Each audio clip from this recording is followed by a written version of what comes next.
اعوذ باللہ من الشیطان الرجیم بسم اللہ الرحمن الرحیم وبہ نستعین وهو خیر ناصر ومعین رب اشرح لی صدری ویسر لی امری واحلل عقدۃ من لسانی یفقہوا قولی اما بعد۔ موضوع گفتگو مقام ولایت ہے اور محور بحث قرآن کریم ہے۔ خدا کے لطف و کرم سے آج سلسلے کا 11واں درس ہے اور ان باقی ماندہ ایام میں کوشش ہوگی کہ قرآنی آیت کریمہ کی روشنی میں اس موضوع کو مختلف جہات سے آپ احباب کی خدمت میں عرض کریں۔ عرض ہوا کہ ولایت ایک مقام ہے، عمل کا متغازی ہے، ایسا عمل جو معرفت کی بنیاد پر ہو، یعنی کوئی چیز ہو جو اس انسان کو حرکت میں لائے، حرکت الی اللہ، خدا کی جانب حرکت، تاکہ یہ انسان قریب ہو سکے خدا کے۔ اس حرکت کے نتیجے میں، اس قرب کے نتیجے میں انسان حتیٰ فرشتوں سے بھی آگے جا سکتا ہے، قاب قوسین کی منزل تک یہ انسان پہنچ سکتا ہے، اور اسی دنیا میں اپنی آنکھوں کے سامنے سے حجاب ہٹا سکتا ہے۔ شرط یہ ہے کہ پہلے اپنے نفس کا مولا بنے، پھر مومنین کے لیے آئینہ بنے، مقام محبت، مقام نصرت پر فائز ہو، محب خدا بنے، ناصر خدا بنے۔ شرط پہلے بھی عرض کیا کہ کوئی محبوب خدا نہیں بن سکتا جب تک رسول خدا کی اتباع نہ کرے۔ قل ان کنتم تحبون اللہ فاتبعونی یحببکم اللہ ویغفر لکم ذنوبکم واللہ غفور رحیم۔ آل عمران کی آیت نمبر 31۔ یعنی جب تک انسان رسول خدا کی اتباع نہ کرے محبوب خدا نہیں بن سکتا۔ اتباع کے نتیجے میں محبوب خدا بنے گا، اور محبوب خدا بننے کے نتیجے میں ولایت کے ابتدائی درجے پر فائز ہوگا۔ ولایت کا ابتدائی درجہ مقام محبت ہے، مقام نصرت ہے۔ انسان نے اس مقام کو حاصل کیا ہے یا نہیں، اگر جاننا چاہتا ہے تو قرآن نے اس کے لیے بھی پیمانہ بیان کیا ہے۔ پچھلے درس میں عرض کیا تھا، پیمانہ خود کو پرکھنے کا معیار موت ہے۔ انسان موت کا عاشق ہے یا پھر مرنے سے ڈرتا ہے۔ سورہ جمعہ کی آیت نمبر 6 میں ارشاد رب العزت ہے، ان زعمتم انکم اولیاء للہ من دون الناس فتمنوا الموت ان کنتم صادقین۔ اگر خدا کے اولیاء بندے ہو، خدا سے محبت کرتے ہو تو پھر موت کی تمنا کرو۔ اگر اپنے دعویٰ میں سچے ہو تو موت کی تمنا کرو۔ یہ معیار ہے خود کو پرکھنے کا۔ اور یہ بات ذہن میں رہے کہ جب تک انسان مقام محبت، مقام نصرت پر فائز نہ ہو، پھر خدا نور کی طرف انسان کو ہدایت بھی نہیں کرتا۔ اللہ ولی الذین آمنوا یخرجہم من الظلمات الی النور۔ ضروری ہے کہ پہلے انسان محبوب خدا بنے، پھر خدا ظلمتوں سے نور کی طرف ہدایت کرتا ہے۔ اور محبوب خدا بننے کی شرط رسول خدا کی اتباع ہے، یعنی شریعت پر عمل، دستورات الہی پر عمل۔ معمولاً انسان اندھیرے سے ڈرتا ہے، تاریکی سے ڈرتا ہے۔ انسان اپنی زندگی میں کم و بیش اس کا تجربہ کرتا ہے۔ انسان اگر موت سے خوف کھاتا ہے، ڈرتا ہے، اس کا مطلب ہے ابھی ظلمتوں میں ہے، ابھی تاریکیوں میں ہے، ابھی یخرجہم من الظلمات الی النور کی منزل پر نہیں پہنچا ہے، یعنی ابھی محبوب خدا نہیں بنا ہے۔ اس کا مطلب ہے ابھی تک رسول خدا کی پیروی نہیں کی ہے۔ یحببکم اللہ کی باری فتبعونی کے بعد آتی ہے۔ لہذا اگر انسان موت سے ڈرتا ہے تو اس کا مطلب ہے کہ ابھی تک تاریکیوں میں زندگی گزار رہا ہے، ظلمتوں میں زندگی گزار رہا ہے، ابھی تک چراغ ہاتھ میں نہیں لیا ہے، اسی لیے اسے کچھ نظر نہیں آ رہا، کیونکہ چراغ ہمراہ نہیں ہے اسی لیے ڈرتا ہے۔ قرآن مجید نے راستہ بتا دیا ہے کہ انسان کیا کرے تاکہ وہ چراغ اس کے ہاتھ لگے، انسان کیا کرے تاکہ اس کا وجود خود چراغ بن جائے، نور بن جائے، روشنی بن جائے۔ چراغ کے بغیر ولایت کا سفر طے کرنا ممکن نہیں ہے۔ ولایت کی وادیوں میں سفر کوئی آسان سفر نہیں ہے، قدم قدم پر انسان کو راہزنوں کا سامنا ہے، بیڑیوں کا سامنا ہے، آندھی اور طوفان کا سامنا ہے۔ ایسے میں اگر انسان کا وجود خود نور نہ بنا ہو، چراغ نہ بنا ہو، تو بیرونی چراغ اسے کوئی فائدہ نہیں دے سکے گا۔ بیرونی چراغ اولاً تو چراغ نہیں ہے، ثانیاً ہوا کے ایک جھونکے سے بجھ جائے گا، آندھیوں اور طوفانوں کا سامنا نہیں کر پائے گا۔ لہذا ضروری ہے کہ انسان اندر سے نورانی بنے، اس کا وجود خود نور بنے، راستہ بھی اس کے لیے روشن ہو اور راستے کی رکاوٹوں سے بھی آگاہ ہو۔ قرآن مجید نے جس طرح راستہ بتایا ہے، راستے کی سختیوں سے آگاہ کیا ہے، اس راستے میں موجود رکاوٹوں سے بھی آگاہ کیا ہے، اس راستے میں بیٹھے ہوئے بیڑیوں اور راہزنوں سے بھی ہوشیار کیا ہے۔ تو انسان اگر چاہتا ہے کہ چراغ کو بجھنے نہ دے تو ضروری ہے کہ سب سے پہلے اپنے دشمن سے آگاہ ہو۔ سورہ فاطر کی آیت نمبر 6 میں ارشاد رب العزت ہے، ان الشیطان لکم عدو فاتخذہ عدوا، شیطان تمہارا دشمن ہے، دشمن کو دشمن سمجھو۔ انما یدعو حزبہ لیکونوا من اصحاب السعیر، شیطان اپنے ماننے والوں کو دعوت دیتا ہے تاکہ وہ دوزخی بن جائیں، اصحاب السعیر بن جائیں۔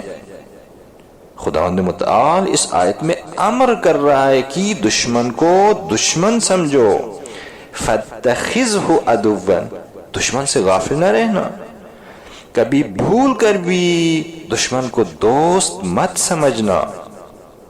دشمن کی کئی شکلیں ہیں، دشمن اپنے لا و لشکر کے ساتھ صراط مستقیم پر بیٹھا ہوا ہے، دشمن درونی، دشمن بیرونی، شیاطین انس، شیاطین جن، ان سب سے آگاہی ضروری ہے، ان کے ہتھ کنڈوں سے آگاہی ضروری ہے۔ انسان اگر موت سے ڈرتا ہے اس کا مطلب ہے ابھی دام شیطان میں پھنسا ہوا ہے، ابھی ظلمتوں سے باہر نہیں نکلا ہے۔ لہذا دشمن حقیقی ہے اور اس کے اعلی کار جو بھی ہیں ان کی شناخت ضروری ہے۔ استعمار شیطانی اعلی کار ہیں، استکباری طاقتیں شیطانی اعلی کار ہیں، ان کی شناخت ضروری ہے۔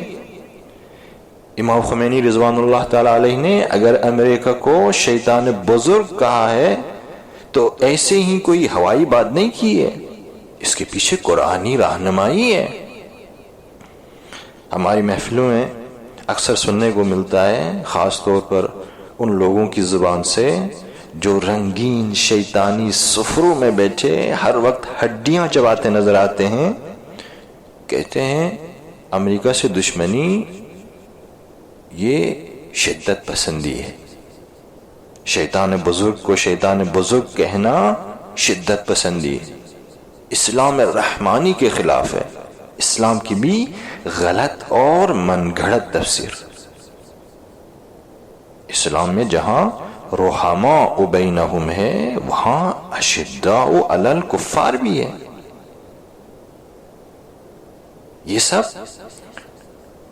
اس بات پر دلالت کرتی ہیں کہ ہم قرآنی تعلیمات سے بہت دور ہیں.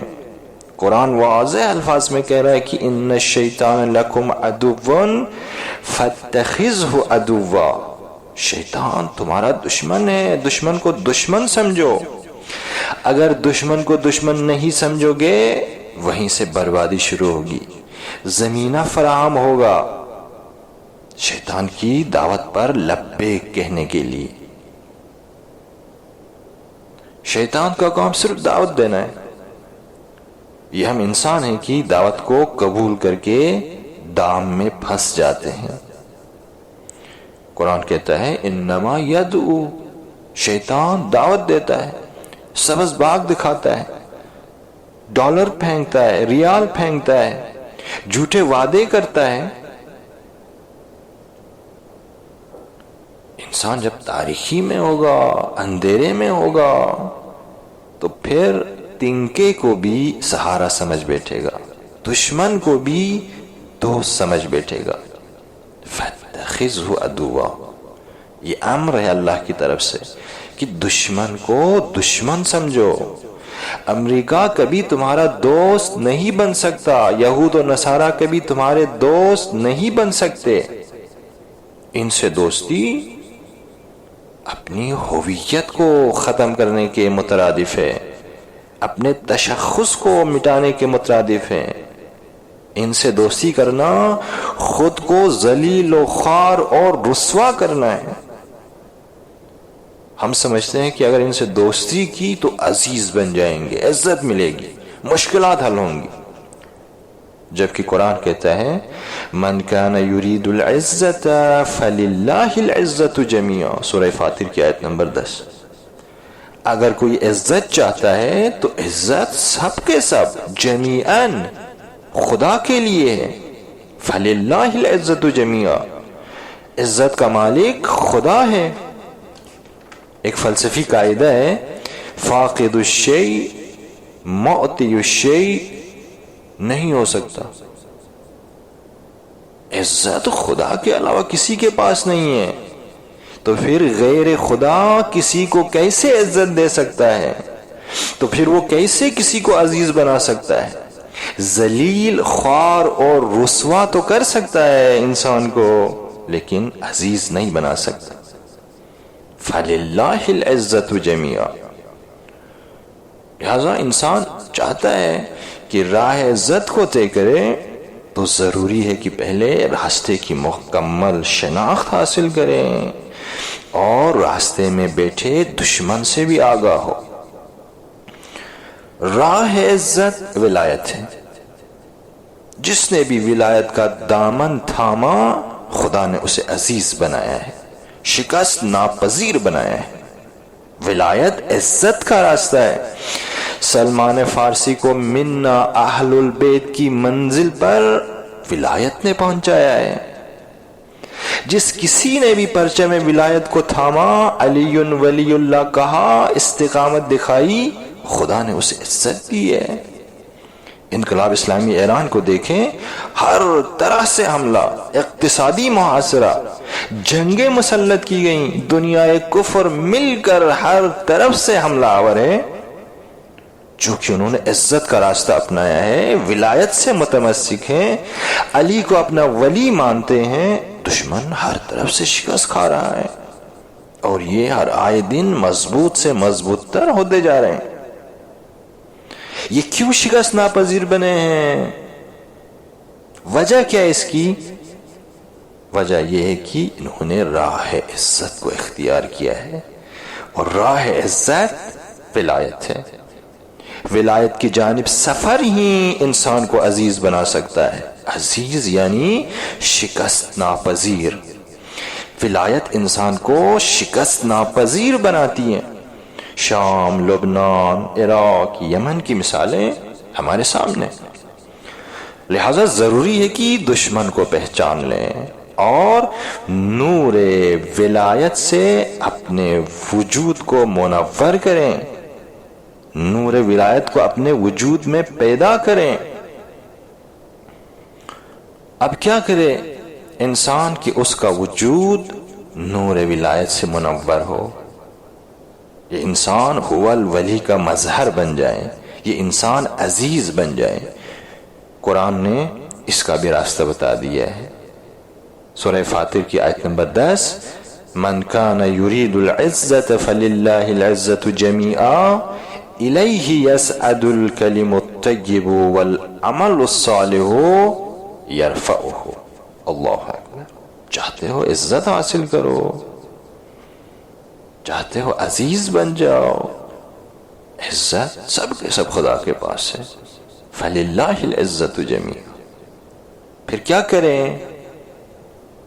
عزیز بننے کے لیے انسان کو خدا کے قریب ہونا ہوگا، عزیز بننے کے لیے انسان کو ولی بننا ہوگا، مقام قرب کو حاصل کرنا ہوگا۔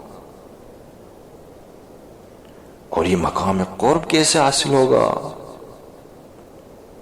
قرآن نے بتایا، الیہ یسعد الکلم الطیب والعمل الصالح یرفعہ۔ کلم الطیب، عمل صالح، ان کے ذریعے مقام قرب کو حاصل کیا جا سکتا ہے، اپنے وجود کو نور ولایت سے منور کیا جا سکتا ہے۔ چراغ کلم الطیب اور عمل صالح۔ الیہ یسعد الکلم الطیب والعمل الصالح یرفعہ۔ الیہ یعنی خدا کی طرف، یسعد صعود سے ہے، صعود یعنی بلندی کی جانب سفر۔ کون سی چیز خدا کی جانب سفر کرتی ہے، خدا تک پہنچتی ہے؟ اگر وہ انسان کے پاس ہو تو انسان خدا کے قریب ہو جاتا ہے۔ قرآن نے بتایا کلم الطیب اور عمل صالح۔ اگر انسان ولی بننا چاہتا ہے، مقام قرب حاصل کرنا چاہتا ہے، هو الولی کا مظہر بننا چاہتا ہے، عزیز بننا چاہتا ہے، شکست ناپذیر بننا چاہتا ہے، خود کو نور ولایت سے منور کرنا چاہتا ہے، تو دو چیزیں ہیں جن کے ذریعے انسان اپنے وجود کو نور ولایت سے منور کر سکتا ہے، اپنے وجود کو نورانی بنا سکتا ہے۔ ایک کلم الطیب اور دوسرا عمل صالح۔ انشاءاللہ اگلے درس میں اس کی وضاحت کریں گے کہ کلم الطیب اور عمل صالح سے کیا مراد ہے۔ والسلام علیکم ورحمۃ اللہ وبرکاتہ۔